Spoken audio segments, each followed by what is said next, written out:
The Sciforror Film Podcast.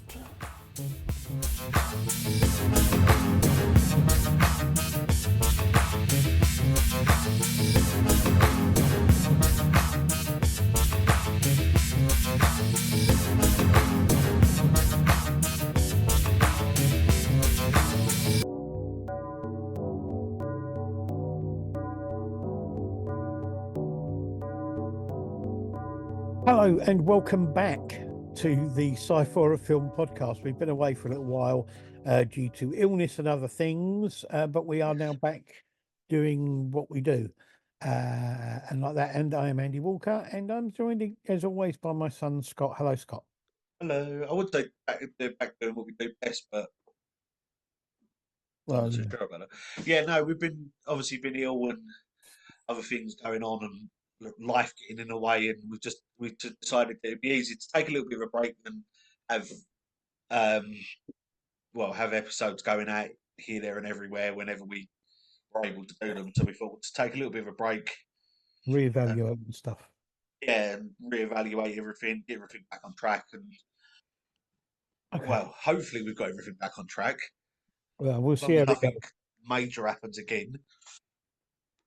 So We this you're right. week we've got two short films and a long feature film to do, Yes.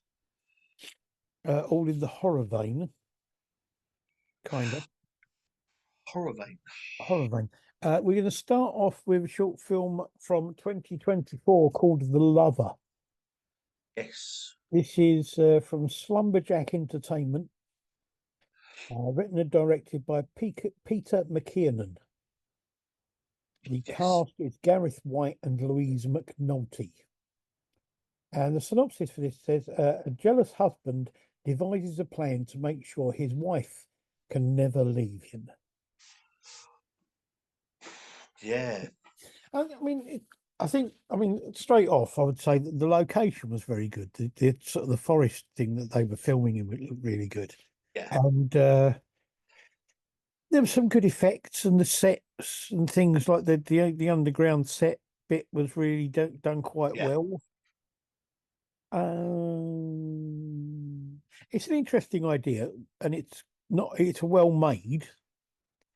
It's not an in-your-face kind of horror film. It's more of a kind of subtle, unsettling style of Yeah. movie, really. It's because it's the way it's done. I agree with you that the way it's done, it's sort of I don't know. It's almost left question because it says about like it doesn't throw it straight away in your face about what's happened, why it's happening. It's all you find it out as things go on, and it's a very I don't want to say dark because that could be that makes it seem like it's sort of twisted, but it's a very unique way of doing this story. Yeah, it reminds me a bit of things like there's an Edgar Allan Poe story where this guy walls somebody up Yeah, in his basement, and it reminds me of that kind of thing. It's a more of a, as I say, it's an unsettling, subtle sort of horror rather than a like in your face sort of slasher type or anything like that. yeah. It's Interestingly, this is a segment from an anthology film which is called The Hounds of Darkness, which is apparently available on Apple TV, Tubby, Tubi, or whatever it's Tubi, and what's the other one? Reveal. oh So yeah, yeah, the full anthology is available on those streaming sites, but this is just one segment from it, but it works quite well on its own. yes. It's it's not a bad little film. Yeah, it's very well done. I agree with you. The set, I think for me, the set makes it. If it had been done, like you said, like the Edgar Allan Poe thing, if it had been done in a basement or a different way, I don't think it would have worked. I think the forest adds that atmosphere to it and that sort of, and no one's going to find her Yeah, yeah, sort of feel to it. But I love the way they've done some of the cinematography to it, the angles that they did going through the soil, and then the fading to showing where it obviously dark because of the earth, and showing it like that, I feel were very well done, very well thought. Yeah, no, it was. It was really. I think it was really well done, and the acting was pretty good. I mean, it wasn't. I didn't have any kind of couldn't find any fault in that really. It was. I'd say it's quite a subtle little film, but it's really well made and well done. It works well. Yes, it does. And the same, like we said, like it's an anthology, part of an anthology, but it worked well as a standalone. Yeah, absolutely. All right, let's go on to something rather more bizarre. This is available on the Deformed Lunchbox YouTube channel. It's classed as they class it as a psychological short film. It's called The Party's Over. Yeah, Directed by Philip Zivanovic and Cody Nelson. The writers are Philip Zivanovic, Cody Nelson, Jennifer Tong, and Ryland Jameson. Cast: Jennifer Tong, Ryland Jameson, Jess Brown, Max Lloyd Jones, Mike Lee, Dan Guinan, Philip Zivanovic, Jesse Nelson, and W. Cody Nelson. And the synopsis just says, "Are you ready for the party of your lifetime?" yeah, Which kind of sums it up, really. yeah. It does. I genuinely, I know this is probably going to sound like we're being really biased, but I loved it. Another film that they've put their name to and they've done or whatever that I Yeah, think is really well done. I love the whole. It's really weird actually because lately, not in the same sort of feeling the whole party thing, but lately that's how I felt about things. Is the fact that I feel like I've been frozen in time, and everyone else around me is off doing their own thing and going off for like parties and growing going off, and I feel like I'm sort of like I'm frozen in time. yeah, And I love the fact that the way they've done this, it wasn't massively in your face. It was very subtle, very sort of it built up to do it, and I think it was really well done. The acting to it was amazing. I thought, yeah. I did no. I mean, the acting, the makeup, camera yeah, work, the editing, and all that sort of thing, and the lighting as well. With the way the lighting kept changing was really, I think they were brilliantly done. It is more than a little bit bizarre. just a bit, yeah. It's definitely I would definitely say it's more than just psychological. It's definitely got a lot of psychological to it, but I'd say it's a very weird film, and I just It is. I wasn't don't really, I don't wasn't mean that really in a bad way. sure. I wasn't sure what to make of it at first. When I first started watching it, I was thinking, what's going on? I don't quite get what's going on. Yeah, And it is really, you kind of like have to think about what's happening to work out what's going on. But I really like it. I thought it was a really good film. I mean, we always like their stuff to a large yeah, degree. yeah. But I thought it was a very interesting idea, and I don't think I've ever seen anything done like that. No, I was just adding to what you said about like sort of making you wonder what's going on, make you think about it. I don't think even having time to think about it helped because I did afterwards, and it left me with more questions. I Like the mean, fact that obviously everyone's going off and doing their own thing, but the guy playing the piano, well, that's the nothing thing. seems to happen to him. He doesn't add to, doesn't change, doesn't anything like that. And the girl who's hosting the party does. But the thing that gets me is that sort of nothing starts going weird until the guy starts playing that strange tune on the piano. So just stop him playing. Yeah. Oh, that's just the whole thing. Is I did think about it, but I just thought I love that sort of that. I don't know whether or not it was overlaid or what, but it seemed very authentic and very rustic. That sort of sound to it. It wasn't Yeah, digitally done or anything like that, and I think it was very well done. But saying it's just the fact that she does say about the fact of stopping the music, but it's one of the things is it's almost like you can't stop it once it's begun because of the yeah, fact that if you do, you don't know what's going to happen. But I love what I loved is the fact that it's all the actual ending of it is the whole she comes in and shouts the party's over, and then it gets even worse. yeah. And I Very, just it's like very strange, but I love this film. I it's think worth. It's it's definitely worth a very watch. it's a very unique film for them for anyone. Absolutely. I suppose, I think it's a really. unique film for pretty much anybody, to be honest. Yeah.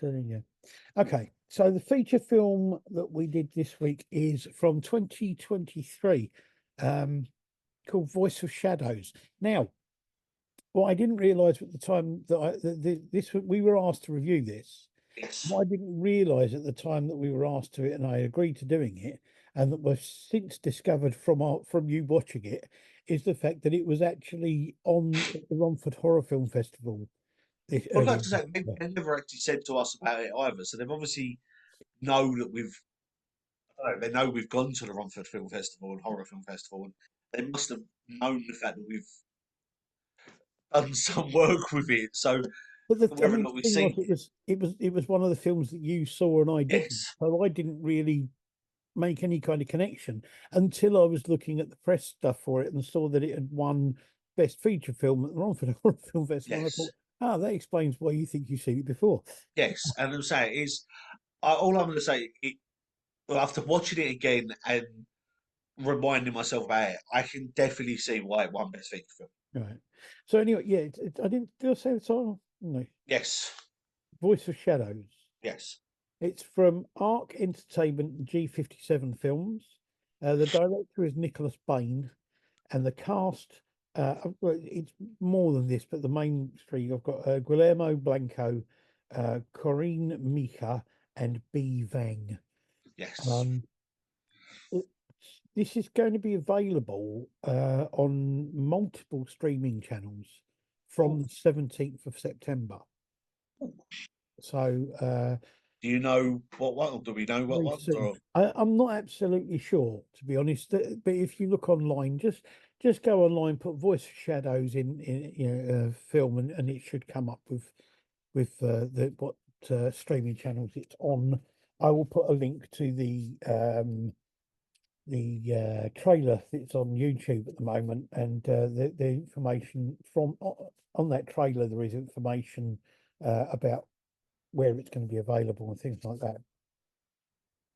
So I haven't really got a synopsis for this because it just said the film follows the people in the film and their discoveries about the house that they inherit.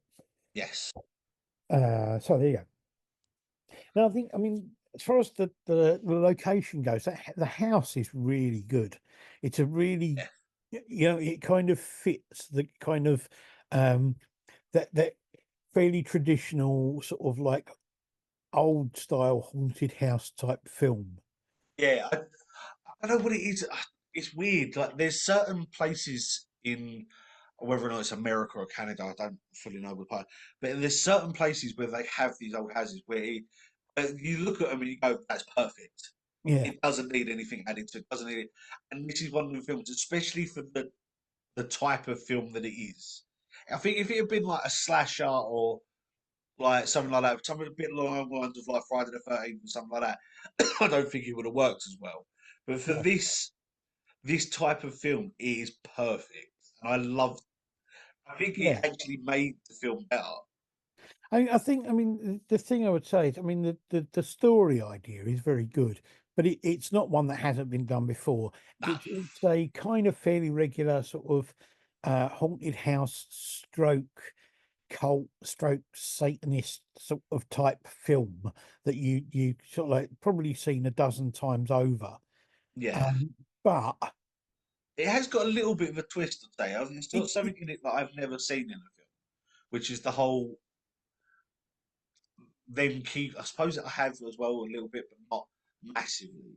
Which is the whole the souls keeping themselves to themselves, so they stay where they are. yeah. Yeah, no, I mean there are some really good points about it, and there are some good little bits about it that make it slightly different and make it something that's kind of interesting to watch. Um, but I mean it's a well-made film, Yes. and the only the only thing I had was there were a few points where the acting kind of felt a bit wooden, but Mm, that's just being a bit picky. It's not really. yeah. But I think it did some really good effects in it, and the last 30 minutes or so of the film Yeah. was when everything really happens, and it works really well. The Yeah. bit up until then, I was starting to get a bit like, come on, let's get this moving, just before it actually started happening. Yeah, we've watched a few films where you normally get to about halfway through and you're like, come on, yeah, we get it. But this, I think it has that right amount of sort of energy to it that keeps you getting until that point where you go, all right, I'm done now, and then it's sort of Yeah. that's when he goes, all right, and kicks They in. kind of just about got it right. It Yeah, was, yeah. Um, But I do love that. What I loved about it is it's the same. Like we said, the location to it was amazing. The actual cinematography itself I thought was very well done. The lighting and the lighting effects that they used, sort of in the basement bit of yeah, it, very well done with the candle light and everything done like that. But it was also there were parts of it like what you said about the wooden acting. But I think there were parts of it where it almost seemed like the emotion that was shown was genuine. yeah, It was there were parts of it, especially in the last sort of half an hour to it. And I think it's a very good film. Like you said, it's not an original story, but I think it's a good way that they've told it. yeah. I mean, yeah. It's like you were saying. There are elements to it. There are parts to it that are a bit different and that make it interesting and keep your interest in the film. And it's definitely it's a well made film and Yeah, they've thought it through. They haven't kind of just gone, oh, we'll do this about ghosts and we'll slap some things in there. yeah. They've really thought about how they're going to make it work. It's well. I think because I looked this. I remember doing this actually. It's one of the things I looked at when I watched this at the film festival. I actually come back home and I looked up some of the books that not fully and they're not like massively, but some of the books that they reference to do with the occult bits and all, Yeah, actually not fully exist, but there are ones similar to it. So yeah, it's yeah, obviously bits that they've done and they've gone, oh, we can't put that book in because obviously we have to pay licenses. But if we do that information, and I like the fact that they've kept that in it. yeah. They've they've actually looked at, they've done research into it and put Absolutely. that bits in instead of just going putting bits in and making basically saying to the viewer, you've got to believe this or otherwise it doesn't work. Yeah. No, I did. I thought it was really good. I enjoyed watching it. It was, as I say, I was just getting to the point of thinking I'm starting to feel like it's getting a bit slow, and Yeah, then everything started happening and it all picked up. So it was yeah, just about the right point. So it was. I enjoyed watching it. It's yeah, and it's nice. It's nice to watch something that isn't just kind of bang crash slasher type stuff on odd occasions. yeah. I Um, say it's one of the it's actually made it because I've lately because of the fact that we haven't been doing this, it's really weird. We went from watching the films almost every week, like every other week to do doing this, and I'm getting to the point where I'm like, I was draining myself, going, I need to watch another film. And yeah, then we stopped doing it, and then after about a month, I'm like, all I want to do is watch films. So it's that's what I've been doing lately, is watching, and a lot of the ones I've been watching are very weird and wonderful. But to sit and actually watch a film where he drew me in and kept me included in, it wasn't just because it was sci-fi, because it was horror and it was slash and stuff, but to have a genuine story to it. yeah, it's interesting actually. While we've been off the air and while I've been not been well and that kind of thing, I really haven't been watching horror films or sci-fi films because I got like not fed up of them, but I just kind of like it started to feel like I was watching them for this and not watching them because I enjoyed watching them anymore. Yeah, it did get to that point where like I was doing the same thing. I was sitting there, like me and Amy sat there and was like, we put a film on. And I was like, it got to like, I think it was about a week or so after we stopped for a bit, and I sat there, I was just like, I don't care what it is, as long as it's not sci-fi or horror. And Yeah, Amy was just like, but that's the stuff you love. I was like, I know, but I just want to watch a film where, just something and different. I was never trying to figure it out. There are so many films where that is actually hard to do, where there Yeah. isn't a sci-fi twist to it or a horror twist to it. But I don't know. I was watching lots of comedy stuff and very strange, bizarre things, and my comedy sense is a bit weird, so I don't find a lot of yeah. that funny. No. Right. Anyway, so there we go. That's our films for this week. We started off with The Lover, which is on YouTube, and I'll put a link up to it as always. Yes. Party Rover, which I again will put up a link to. Uh, for YouTube, and Voice of Shadows, which I'll put a link up to the trailer, which will give you information about where and when it's available for you to stream if you were so wish to watch. Yes. From the 17th. Okay, so we have possibly got some different things coming up in the next few weeks. Say the new year then. I'm like, we've still got No, a while yet. which I'm not going to go into a great deal amount of detail about, because every time I do and I try to organise these things, something goes pear shaped and then you don't end up doing it. So at the moment, all I'm going to say is hopefully something different will be happening soon. Yes. During Basically just watch this space. Yes. Thank you very much to everybody who has or will tune in. If you're watching this in the future, we're in the past. I'd like to say as well, thank you to the certain people who messaged us saying like sort of making sure that we were okay, making sure things were fine. Yeah. Because of the fact, obviously, we didn't realise, but we have got regular listeners. Yeah. But like making sure that we were okay and sort of asking if we were coming back and doing this and what was going on. So thank you for you for sort of keeping us sort of realising the fact that we are doing this not just for ourselves, but there are people that actually listen and have an interest in what we have to say. At some point in the near future, we hope to be doing some interview things as well as just film reviews. So Yes, keep an eye out for those.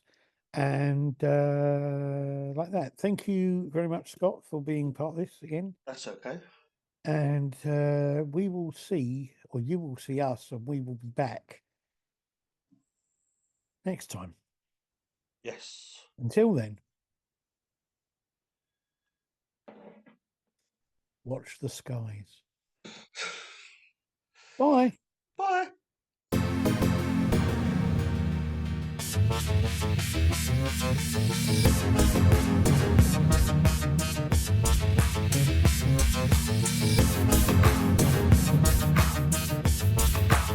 The Sciforror Film Podcast.